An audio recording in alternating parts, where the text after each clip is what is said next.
delay with the HDMI cable, but we're good now. I just want to introduce the team from Israel, Intel's, not perceptual computing, it's the advanced technologies team. In perceptual computing. Is Gila's mic live? Yes, so take it away. Yeah. Thanks for the introduction. Good afternoon, everyone. I'm Gila Kamhi. I'm leading the Advanced Technologies team in Israel in Perceptual Computing Division. And joining me here is Amit Moran. He's an expert in RealSense technologies. And today we will introduce you Intel's new RealSense technology. Hopefully, we will motivate you to create your own augmented world empowered by RealSense using both your digital and physical senses. So we will start with a short video clip.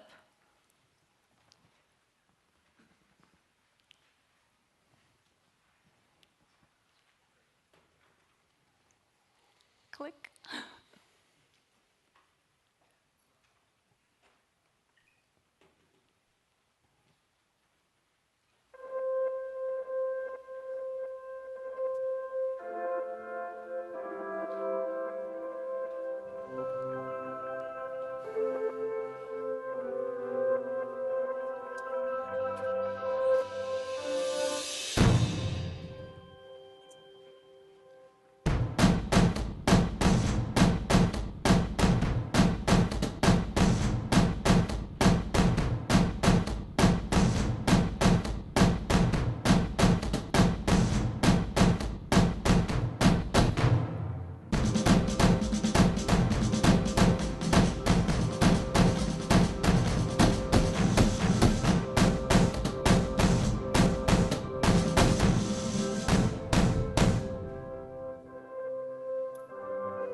In the past century, we are actually seeing a big increase in the availability, accessibility of compute power in our world. First, compute devices were only available in every institution, in selected institutions. And as we got to the era of personal computers, and we started to see each household owning a computer.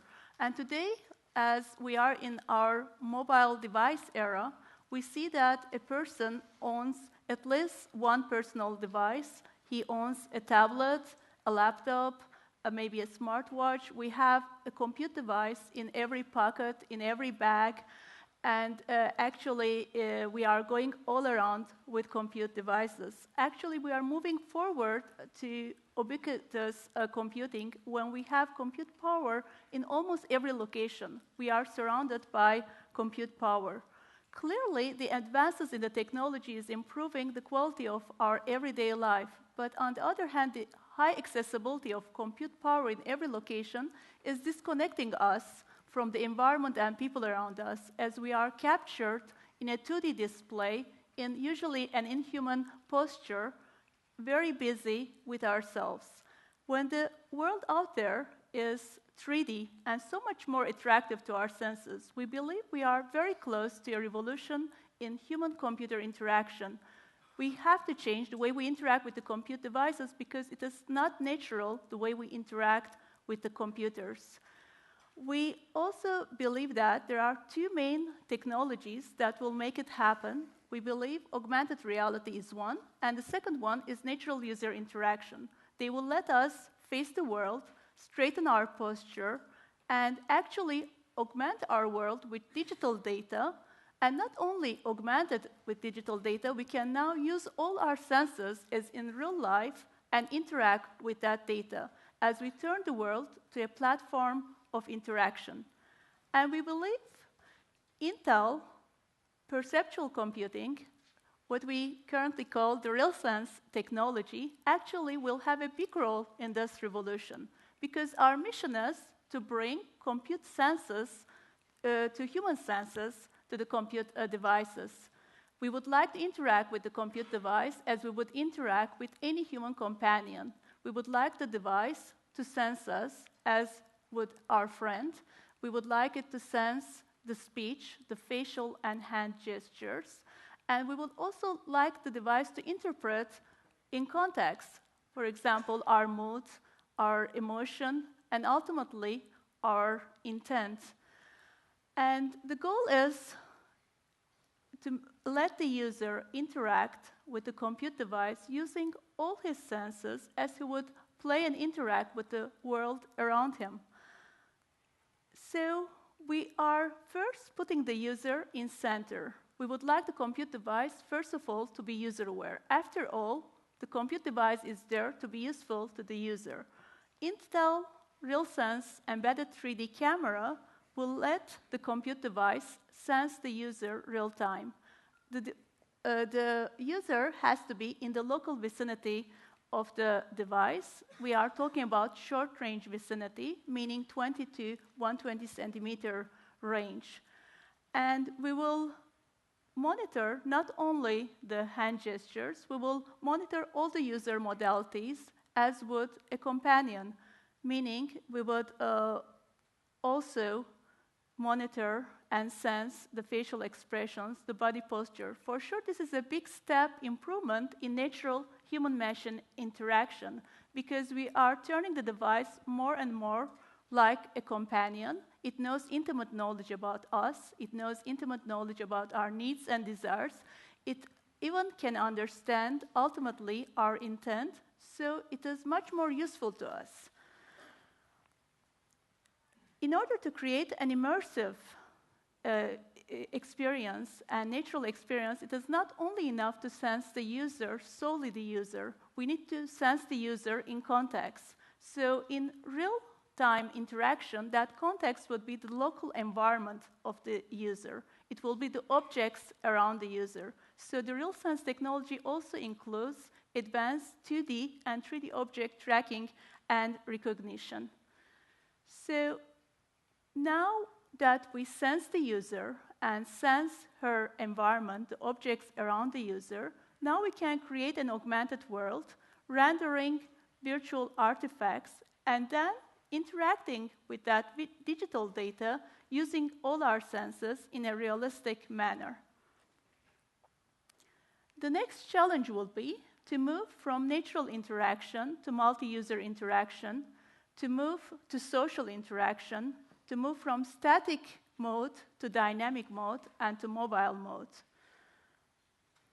And we have several challenges in order to access natural user interaction in every compute device. This is why it is not out there.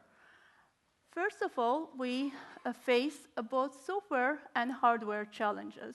We need to sense the user, we need to sense the world, and we need to sense real-time all the time. This is clearly very compute intensive, and it requires high battery life. Moreover, we need to address platform robustness. We need to also track accurately and real-time using multiple sensors. And moreover, we need to integrate those sensors into our devices that are getting thinner and thinner, ultrabooks and so forth. So this is also a major challenge. We believe that Intel is positioned in the best way to address these challenges because we are providing a hardware and software solution.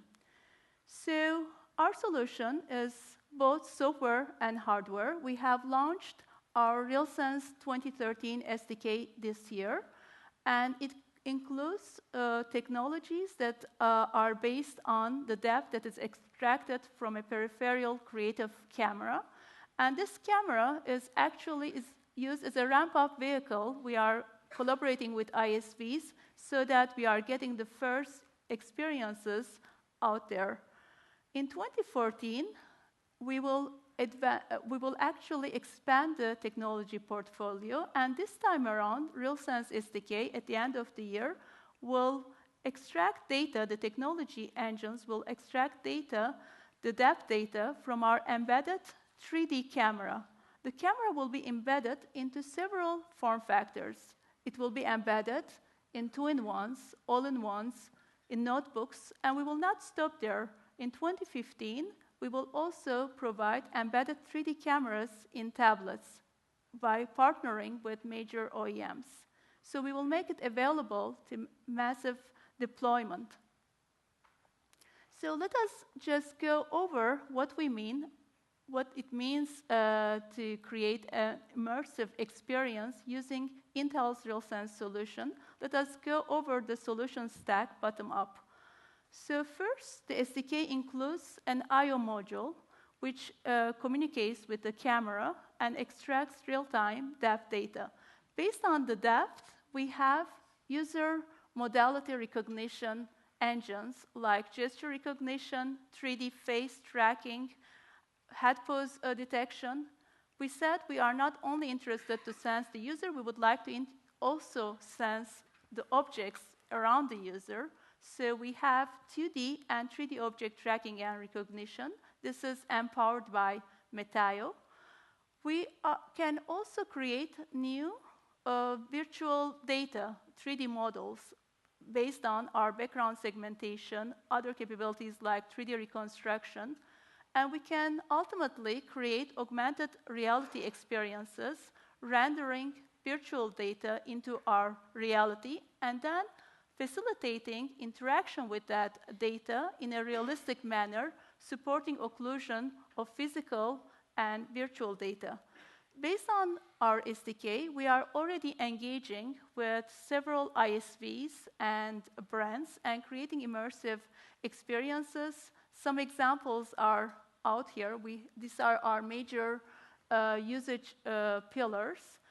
And today with Amit, we will demonstrate you a few of the pillars, and mainly we will focus on gaming and play and learning and edutainment. There we see the real X factor of RealSense.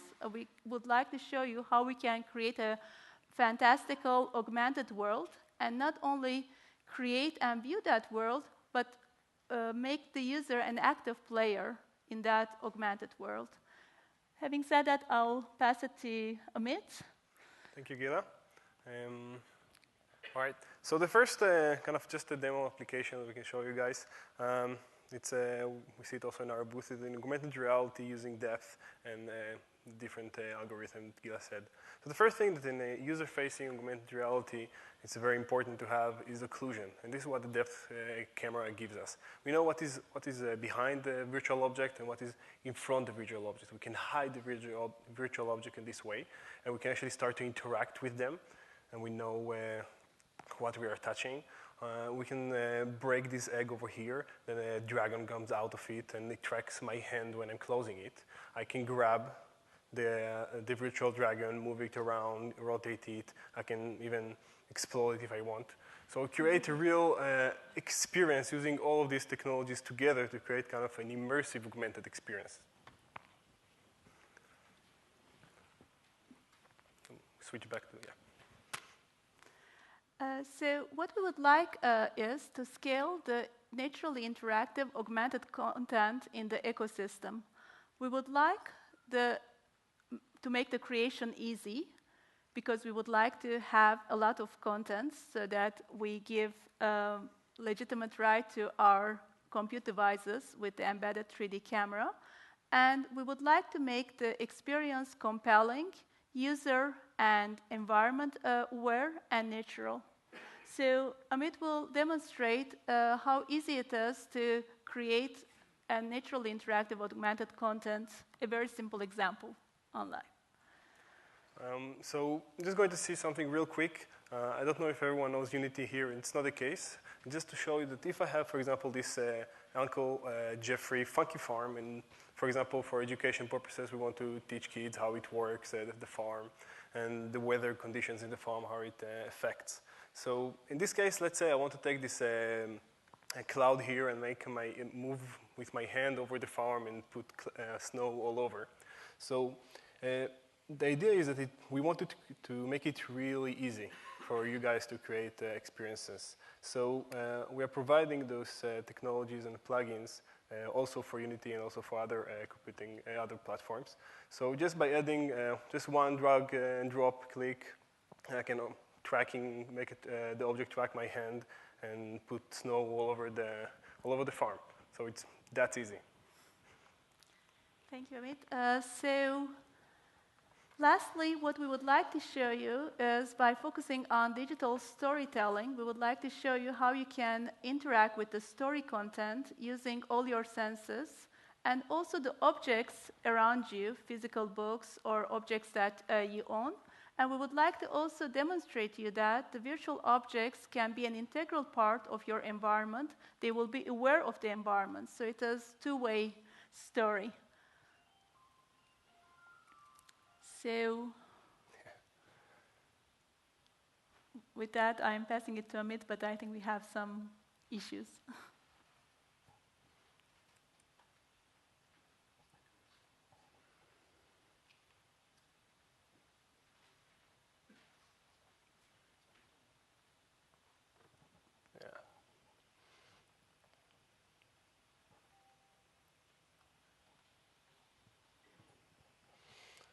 Switching back and forth is not a good idea.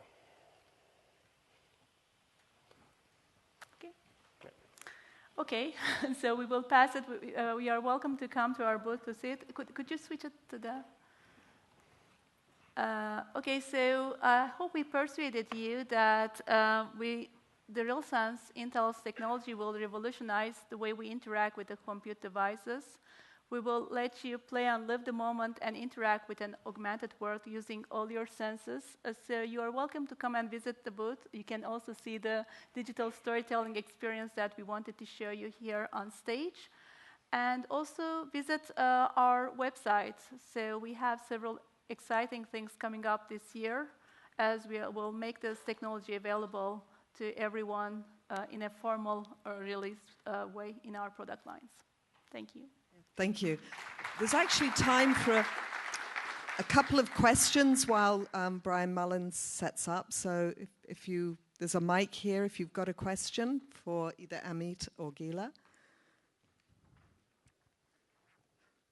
And also, you know, I really encourage you, if you haven't been to the booths of, I think there's a question. Yes, I think. So in terms of performance, it's really impressive. But did you make some tests in terms of perception? And just make the parallel at something I said before in another panel. For instance, with a 3D and the television, BBC dropped all its program in 3D because, I mean, people didn't use it. And that was a really major disappointment for the whole industry, a lot of investment that went just to trash. So really the notion of perception by the user is a key issue. How do you work on this? How do you measure this? How you... So we have a team working on user experience, and we are doing real-time user testings. So we have a total dedicated team working on it. And as I said, we already started to engage with ISVs, and this is also giving us a lot of feedback on whether this technology can take off and whether the pillars that we have chosen are the right ones. So we'll see. Because we're running short of time, what I want everyone to do is go to the Intel booth. It's amazing, and there's a lot to see, and I want to not cut them short.